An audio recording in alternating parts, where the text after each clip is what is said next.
greatest job ever. I mean, it's been about a year now, right? It's about 16 months. It's a really good, fun job. It's one of those brands that everyone has an opinion on Ryanair, even those that don't like it. It's a big, big brand. It's the #1 airline in Europe, but it doesn't feel like that. It's a bit of a challenge brand. It's got a bit of a Sex Pistols attitude.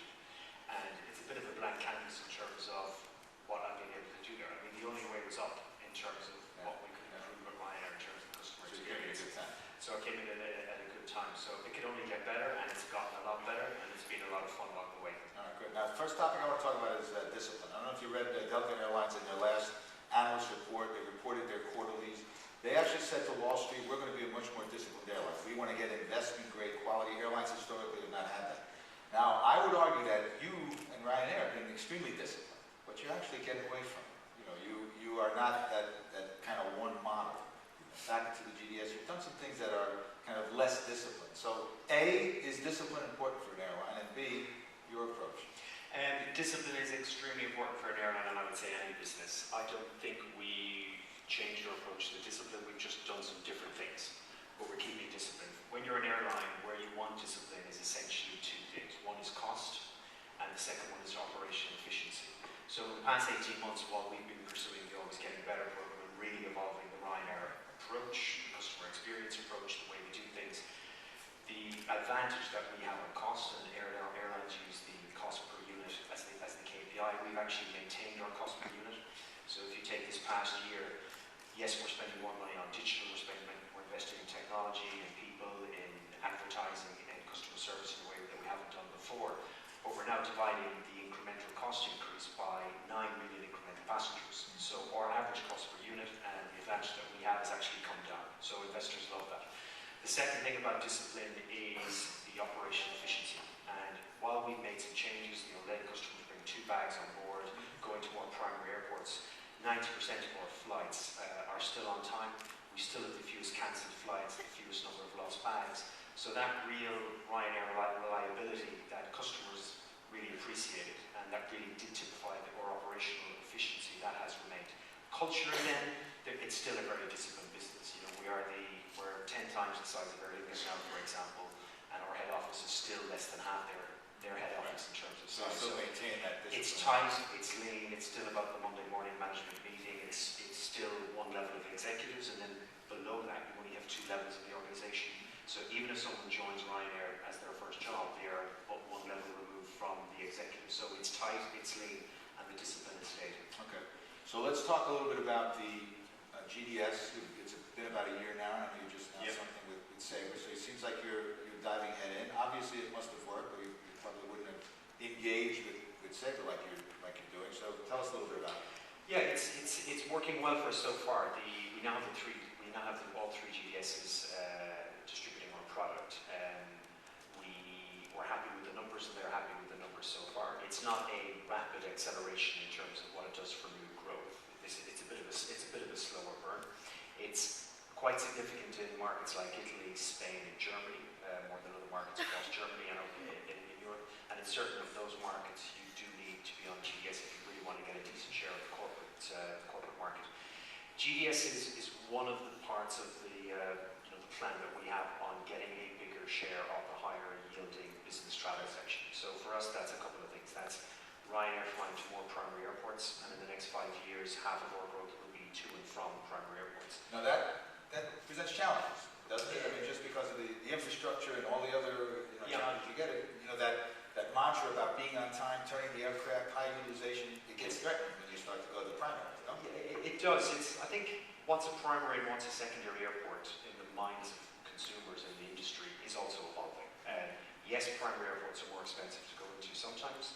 Yes, primary airports, it can be a challenge to do a 25-minute turnaround because you land far away and you've got to taxi in and they want to do air bridges and all this malarkey, so you can't do it everywhere. But 5 years ago, Ryanair would have said, we're never going to be in Lisbon, we're never going to be in Athens, we're never going to be in Stuttgart, we're never going to be in Hamburg, we're never going to be in Glasgow International, we're there now.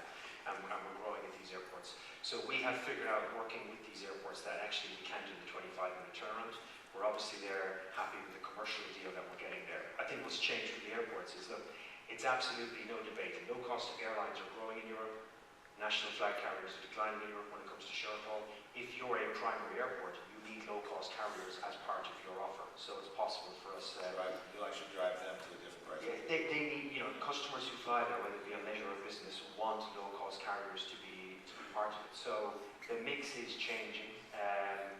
It's also interesting, if you take an airport like London Stansted, if you flew from JFK into Stansted, you can go onwards to 170 different European destinations from Stansted. If you fly JFK into Heathrow, you can go on to 55 European destinations. So, but some people say Stansted's a secondary airport. It's not. Stansted is the best connecting USA to London and onward onto Europe product waiting to happen. On the corporates as well, so it's having GDS, it's having more primary airports, it's having the Ryanair Business Plus product, it's changing the schedules to suit business travelers. It's having early flight that gets you out early in the morning and then let you get back the same day. That's how we're evolving it. We've always had a big chunk of the business has been people traveling on business. What we're now doing is giving them a product that's more suited to their needs, and that's working very well for us. Do you ever see yourself doing a first class or a premium product? Particularly as you get into, and I'll talk about it later, I have a question here about longer haul flying. But do you ever see yourself doing something like that? Not yet. I think there's something every day and democratic about Ryanair, and that's what people like. It is the first and the original low-cost carrier in Europe. That is 30 years old this year. When it started 30 years ago, the Irish government, the UK government, Dublin Airport, everybody wanted it not to happen because people knew, hang on a second, this looks and smells like Southwest from the US, and this is going to be a big, big challenge to Aer Lingus, to British Airways, and it was a pirate airline. 30 years later, it's become the people's champion in terms of making everyday air travel accessible for everyday people in Europe on the back of being very democratic. First class, business lounges, these aren't the things that everyday people who fly a couple of times a year are looking for. So I don't see that being part of our model. I also think these things are less relevant going forward. I just flew in from Gatwick to Dublin today. It's 15 minutes going up, it's 15 minutes coming down, and then it's half an hour cruising. I just wanted to do some work, have a cup of coffee. First class would make no difference. A lounge on the way there makes no difference to me because I just want to get through airports and be on my phone and be on email the whole time. So I think travel has changed whether you're traveling on business or traveling on leisure. Okay. Now another concept that as a marketer must appeal to you is the airline alliances. When you start to see, hey, I can feed people. Is that something Ryanair would ever consider, jumping into the alliance? I think alliances and connections are two different things. Connections is on the list of things we would have said, no, we will never do connections. We're now publicly saying, yeah, connections could be quite interesting. Back to Stansted, if you have a couple of large transatlantic airlines landing in Stansted, who is the best person to do onward distribution via connections for them? That would be Ryanair. So connections is a possibility. Alliances I find less interesting. I think alliances played a big, big deal when everyone was chasing points and wanting to have loyalty cards. I lived in Germany and I flew with Lufthansa and I had a Miles and More card. Whenever I had to go to Asia on business, I would have said, okay, I'll go with Thai because I'm going to keep building up my Miles and More points. I think that's quite interesting if you're traveling on company dollar and if you're a points chaser and you want to buy the whatever nice knives or kettle or the furniture that you get on a loyalty scheme or the upgrade. I don't think alliances and loyalty schemes are going to save high-cost national flag carriers from the charge of the low-cost carriers in Europe. So I think they're interesting. I think they're less interesting than they were. Some of them, like BA, are already starting to scale back their point schemes as part of the alliances, but it's not going to save a national flag carrier from the what customers want, which is just lower fares. We've done some research at Phocuswright that shows that airlines are doing a better job of actually getting people to buy directly to their website. Yep. Okay, so, and it's been working really well. Now you're going in the opposite direction with GDS. What percentage of your business today comes from the GDS? And do you see that going up? And where do you think it'll end up in 3 to 5 years? We are more than 95% direct. So we've got the model that people are trying to get. So it was a great decision to move away from GDS 12 years ago and say we're going to create this direct model. People would say you were crazy at the time, but now, I don't spend a huge amount of money with Google create driving visits to Ryanair.com. It just happens. There's that level of brand awareness, and Ryanair.com is established as a sales channel, and that will always be more than 90% of our sales will come direct. I think airlines in general are not great at digital. I think that's why people like Kayak, people like Skyscanner, and other intermediaries have really come into that middle space. I think it's going to become harder for them in the future because clearly Google has its eye on getting customers to book via Google, and I think they're doing some really, really interesting things. So I think Google is going to grow in airlines are also catching up on digital. We've had a lot of catch up to do, but I think what you're going to see is airlines trying to encourage customers to download the airlines app, to keep coming back to the airline direct, giving them various different incentives. So I think it's going to get harder for everyone in the middle who isn't Google and who doesn't really have a product to sell. Bear in mind, we've got the product in the end, so the ass in the seat still is still our product. So I understand and I get the trend that people are going to go direct to the airlines, as long as airlines keep getting better at digital and keep giving customers with better reasons to go direct. If I was in the middle, I would be worried about what Google are going to do, because I think they obviously have the right in that space. We have a question from the audience. Hi Kenny, Edward Finn, Satanta Sports Ireland. Just a light question. What have you noticed are the main differences since you've moved from Ireland, from the UK to Ireland in terms of doing business? Ireland is, they're both very, very similar. I would say one difference is there's a bit more of an American model in Ireland in terms of you can probably get things done quite quickly. It's a bit more of an informal economy. At times that can be a little too informal, but you can probably get things done a little bit quicker. But other than that, they're pretty much, I think, the closest two countries you'd ever get in Europe that are in terms of doing business. You mentioned Google a couple of times. I want to talk about not only Google, but Google, Amazon, Facebook, Apple. These could basically intermediate and own the customer in many ways. What's the strategy?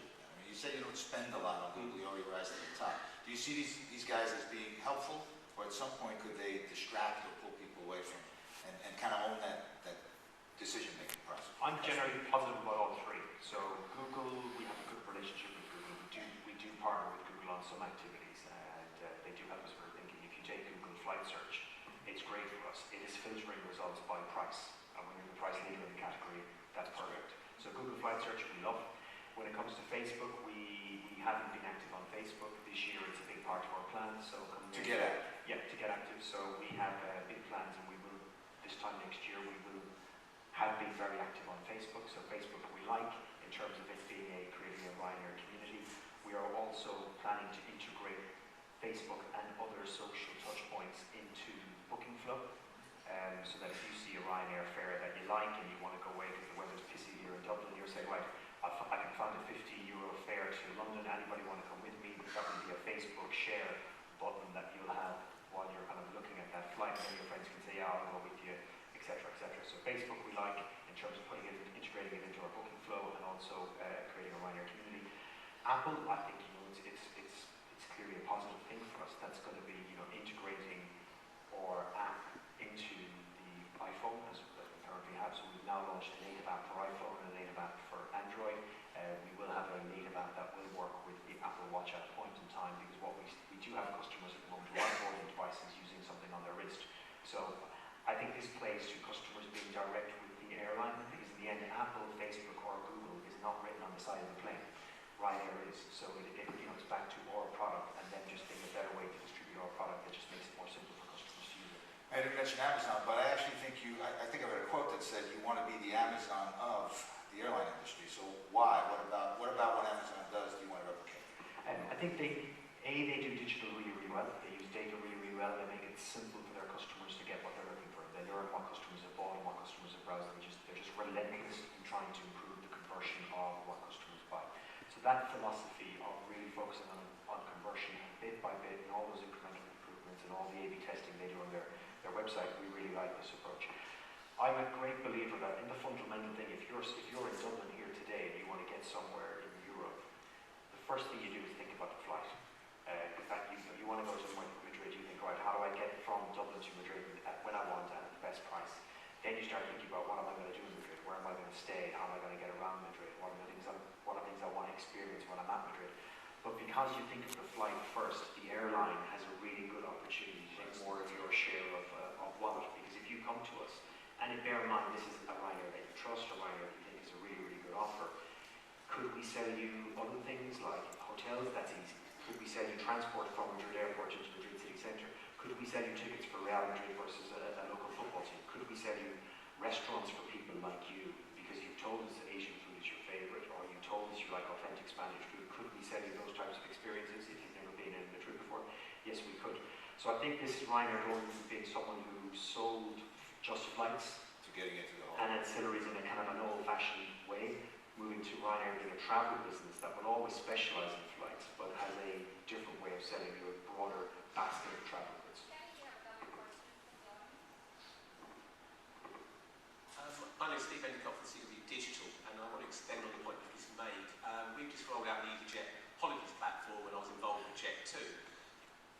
take a step to be more leisure friendly. But most OTAs at the moment sell 30% of their sales are on Ryanair flights, and you oppose that. There's no XML. And you haven't so far launched Ryanair holidays. So what's your strategy in that holiday leisure sector, and where do you see it moving in the next couple of years?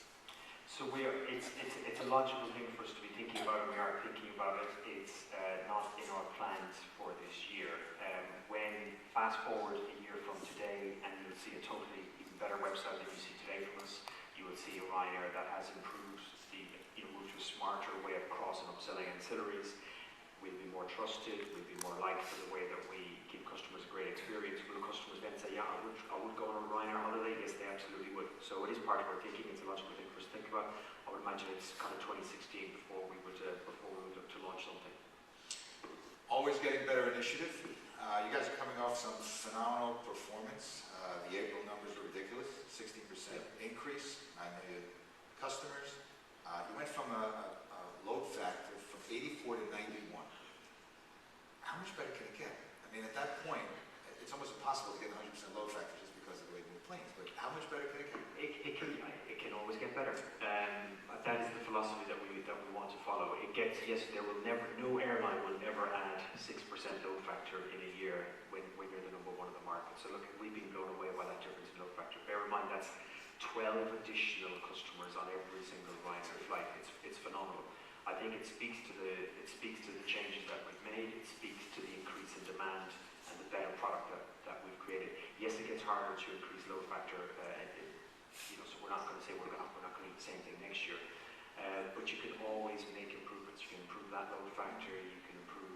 You want to get that on a higher percentage of your routes. You want to get better yields. You want to get a higher percentage of customers who are coming back again and again.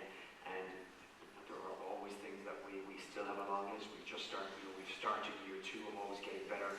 I'm working on the list of what we need to do next year is always getting better, and that's kind of the philosophy that suits Ryanair. Ryanair is relentless, and we just want to keep working on the improvements. All right, a couple quick things before we go. Want to play a game with you? Yeah. This is Who Said It?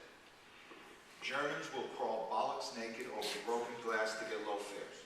Who said it? It's a tough one. Any Germans in the audience, by the way? Is that a true statement? Was it Angela Merkel or Michael O'Leary? Michael. All right, here's another one. Who said this? If drink sales are falling off, we get the pilots to engineer a bit of turbulence that usually spikes sales. Any guess? Was it Michael O'Leary or Pope Benedict? Pope Benedict might have said. Okay, Michael O'Leary. All right, third. The airline industry is full of bullshitters, liars, and drunks. We excel at all three in Ireland. Again? Michael O'Leary. Michael O'Leary. All right. Final one. In 2014, we got our shit together. We caught up. Who said it? Kenny Jacobs. Kenny Jacobs said that. What caught up?